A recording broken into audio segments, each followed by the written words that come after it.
Well, hello everybody. Hope everybody's okay. I'm sat, and as usual, just lately, I'm doing a little bit more of the cross stitch. I've decided to do the bird black instead of all the different colours because I thought it looked more like our type of birds from this country. So that's fine, isn't it? I've been looking at these two magazines that I got the other day. I'll just turn you around a little bit. They're Doll's House books. They've been really lovely to look at. The lengths that people go to, I think that's probably pictures that you can cut out and turn into wall pictures. So there's all sorts of samples here. Fantastic. And people make things, but sometimes they just send off for things. But a lot of people have been making things. This is quite an old magazine. I know it is because there's the Doll's House Emporium advertised in here, and I don't think that exists anymore. It used to be a physical shop, not just online, at Ripley, which isn't too far away from us in Derbyshire. But somebody's made a bin, an old-fashioned dustbin, like they had when I was little, and they've made it out of a old film canister, I think it is. But I suppose you could use, sometimes you get medication in little tubes, you know, with little lids on. I suppose you could make them out of that. And I think it's like little bits of straw, you know, drinking straws that have been put on. But I bet you could put the stirrers on that you get from some of the coffee shops. You know, I bet you could make them smaller and put them on, and just paint it silver, and you've got the same thing. They've even got the little cross stitches, the miniature ones. And look at that on a little stool. I think it's lovely. So I've enjoyed looking at this. I really have. It's been lovely. Seeing all the things in miniature and the lengths that people go to. I think it's lovely to have a hobby. And I love miniatures. I don't know what it is about them. But even spooky rooms, look, that have been made. Absolutely beautiful. If I see anything interesting, I'll pick it up and show you. Little medieval house. There we go. It's lovely, it really is. And then, of course, that was called Doll's House World, and this is as well. And this is a wedding special one. But look at that. Somebody's made the cross-stitch pictures and also the little settee. Really lovely. Yes, I do like that a lot. And I can totally understand people getting, you know, wrapped up in it. I mean, look at these. All the miniatures, look.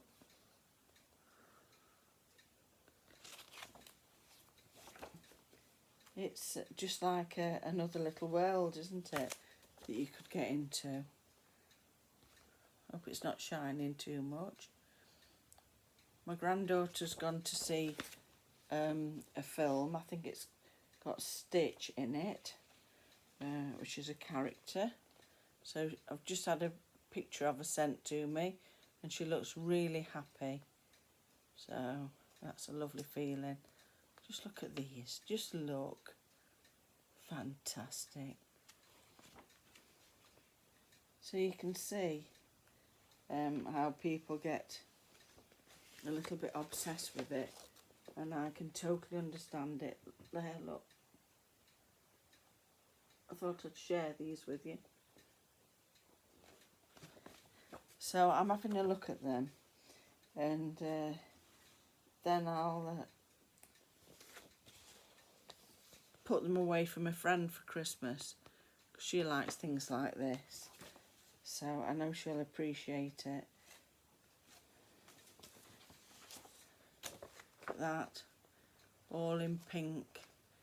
This lady, she's done this house, and she's even put a bunch of flowers on the doorstep, you know, just to make you think, oh, who have those been left for? There's a weather vane look. So pretty.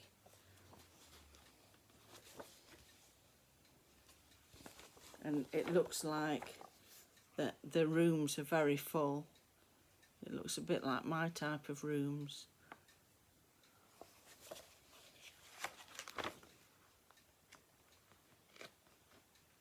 So it really, really is a lovely thing.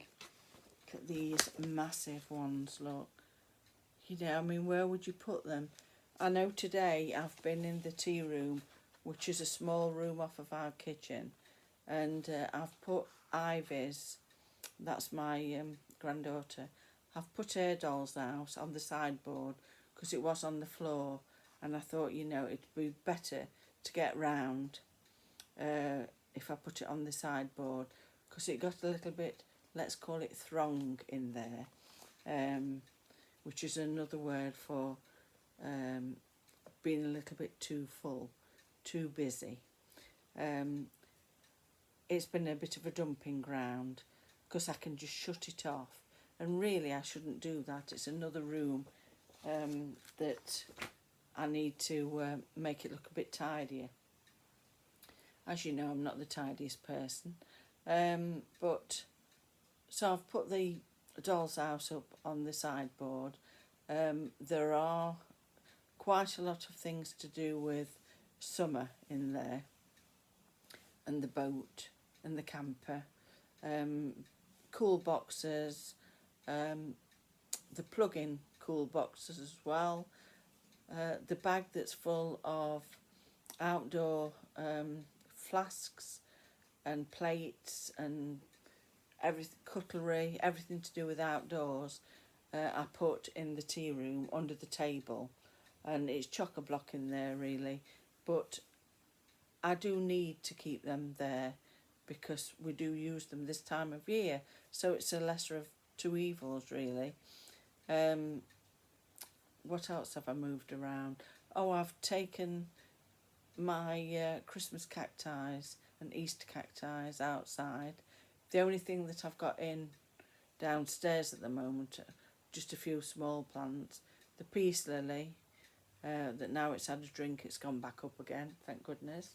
And the big aloe that's in the tea room that I think I've told you before, my son bought it back from Spain, I think it was, and it was tiny. And I think I've told you the story that it was all wrapped up properly. You know, it was a proper thing for you to bring back. It was wrapped up in like shrink wrap, and it was in sand. And when we opened it up, it was just, there was an ant's nest in it. You couldn't make it up, could you? So that had come all from one country to another. Anyway, we managed to get it sorted. I put it in a little pot, and now it is absolutely, the aloe is absolutely massive. I'm really not sure what to do with it. My friend said, you know, you could put it in the greenhouse, but that's not really the solution. And it's only a short-term solution, that is. It'd be nice if there was, you know, like a botanical garden that's got a glass house. They could have it. I just don't know. But then again, you see, my son bought it for me all those years ago. So you get attached to things as well, don't you? So I'm not sure what to do. I'll have a think about it. I'll know at the time what to do. My husband's down at the allotment. He's cutting wood up, and also he's put the beans in. Runner beans or stick beans, whatever you want to call them. We always called them runner beans. They're the ones that climb, and all the gardeners round here used to grow them. And I think today is the 24th of May, and that is the day that the Derbyshire miners round here used to put the beans in the ground. I suppose it's because most of the frosts have gone by then, because the last thing you want is something like beans getting frosted, because they're a tender plant. A lot of the plants that we grow are tender, and you have to wait for your time, for where you live, to be able to put them out so they've got the right conditions. So that's that. I've been doing loads of washing because it's cheaper at the weekend. So that's my third load that's in at the moment. The first load I've just took off the line. They've been put to air, to make sure they're fully dry. The next load's on the line. I'm hoping they're getting dry, ready for the load that's still going through at the moment. But we'll have to see. Anyway, hope everybody's all right. And what are you doing on a Saturday? Do you do anything exciting, or are you working and you've got to do things like shopping and cleaning and what have you? Or have you got children that are going to be with you because your grandparents or you've got children in your family? Please let me know, because I do find it interesting. Anyway, I'm going to go into the kitchen, get myself a nice drink, and I think that's it for now, because it's 3:10, and I think my husband's coming home at 4, because we're going to have our tea early, because I normally speak to my friend every week on the phone, so I like to have it all done so I can speak to my friend, and then afterwards we're watching a film, so we're looking forward to that. Right, lots of love. Bye.